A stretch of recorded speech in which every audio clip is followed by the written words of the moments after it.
So while it's not raining, I thought we'd have a look at the infamous fuel flap. Quite a lot of people reporting that their fuel flap either gets stuck, they can't open it, they get to the petrol station, they're pushing and pushing and pushing, and it won't open.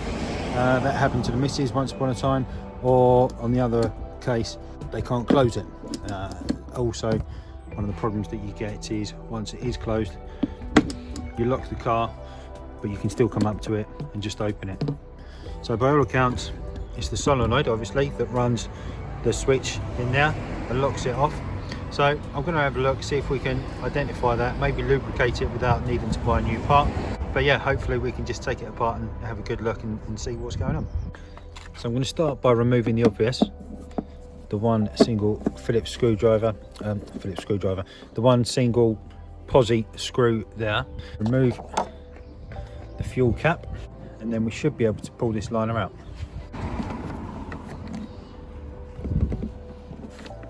I'll give it a wipe first because I'm getting covered in grime and probably drips of diesel.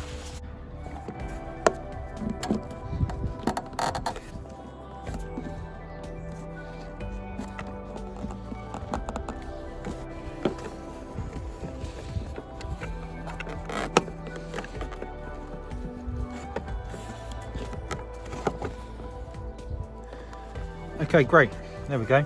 So that come off half okay, I'd say. We can see that there's one of the clips there that just goes in when you push it in. That kind of goes back in, slides underneath that. You can just about see possibly somewhere there where it clicks in.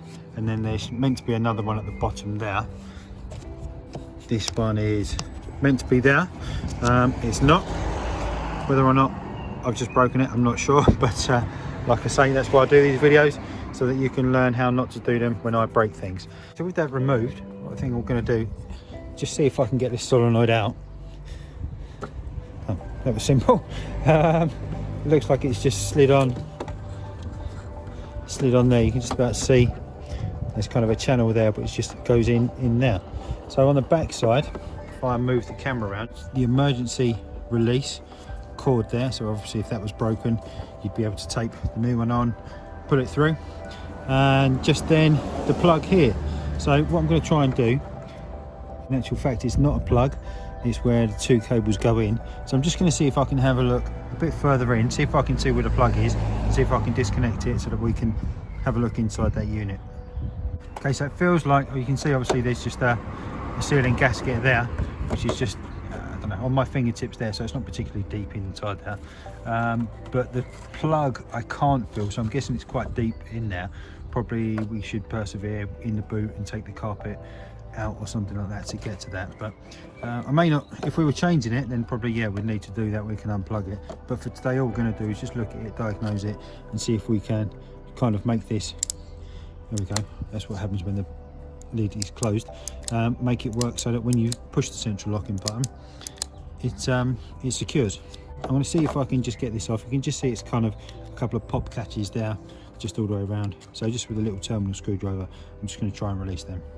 So you can see also I've just actually released the fuel cap from the holder, from the shroud as such, from this bit, and I've just put it in over the top just to be safe. Really make sure that I'm not going to drop anything down there, no bits of plastic ping off and end up inside the tank. So now let's see if we can remove some of these clips. Okay, so I managed to use a few different screwdrivers at the same time to release each one of these clips. I've now managed to release that, so let's have a look and see what it looks like. Okay, very simply, there is a spring, so we need to watch out for that spring. That's come away quite nicely. So I'm guessing what we have, if you can see that, we've just got kind of this little motor in here, which I'm guessing drives one of these components to make sure that this is then either attached, connected or not connected, so that when you hit the central locking, it drives it and disconnects the catch, and then when you unlock it, obviously it reconnects it. So I'll have a quick look, see if there's anything obvious or evident, maybe something that's not moving, maybe the lubricant that's in there just needs a bit of refreshing or something. So I've taken the motor out and kind of this body bit, and what you can see really clearly is this worm drive that you've got there. So as the motor spins, it obviously drives this component up and down as such. You can see that kind of spinning there as it's moving up and down. So So I'm guessing what that's doing is hitting one of the components and stopping or preventing maybe that spring, the main spring, from kind of moving. So I'll just look and see if it aligns properly. Perhaps I'll just take this off now and just hit the central locking button and see if it actually goes. And then unlock. Brilliant. Okay, so we know the motor's working. We know there's power getting to it. There's obviously something there that's missing or slipped in alignment in the fitting.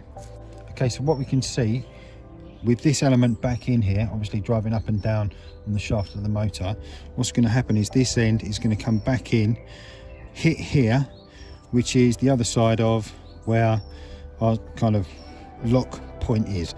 So I'm guessing that when it's driven in, it pulls it back in, and that prevents it from then going in and you being able to unlock it or kind of open the fuel flap.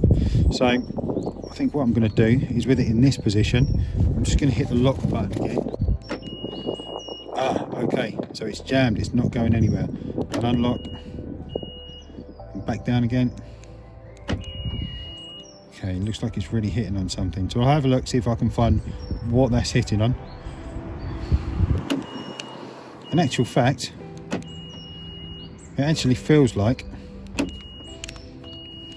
when I put pressure on the spring now to kind of push the solenoid forward as it should do, if the cover was on this point, obviously squashing it back in, that spring would be pushing that open and driving that kind of lock pin out. If I hold that in, when I hit lock, you can see it is moving, and now if I try and push that lock pin in, it's not going anywhere. So it may just simply be that it just needed to come out. Maybe there was a little bit of something, a bit of dirt in there or something like that was preventing it.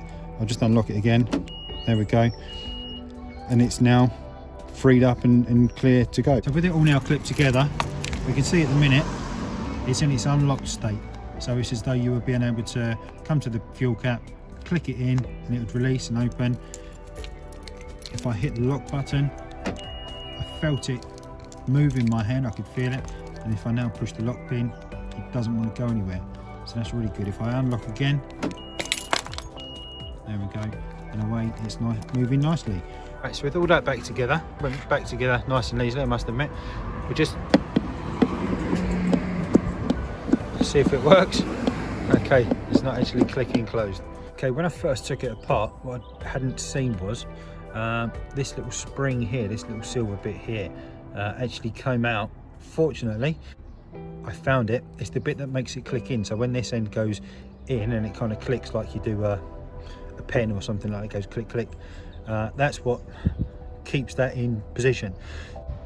Okay, so it's all back together again now. Obviously we've got that little silver clip back in the solenoid piece here, so it's all gone nicely. It feels like it's clicking in properly as it should do. So with it all back in, let's give it a go. I think the car is unlocked at the minute. If I just use the fob, just make sure it is, there we go. We should be able to click that, there we go, and it's clicked in nicely. If we're at the petrol station, we can go and get some fuel, click it back in, and I'll just hit lock. Hey, look at that, it works. So now it's secured, it's nice and secure, no one's gonna nick the fuel. And then we unlock it again. Excellent. So another fixed, and another £30 that we didn't need to spend.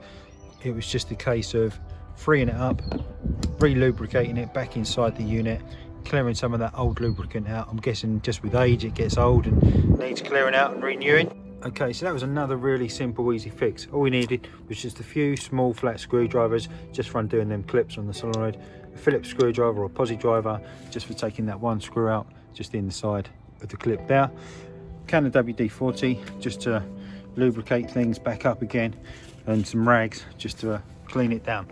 So hopefully that's been useful. So if you have enjoyed it, if you're pleased that you might be able to get away without spending 30 quid for the new solenoid on there, it's only 30 quid at the end of the day, but it just saved the effort of having to get in the boot and release all of that and do that. It was a very simple, straightforward fix.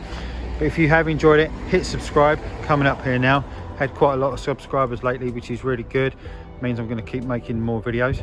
And yeah, really thanks for watching, really do appreciate it. See you on the next one and enjoy.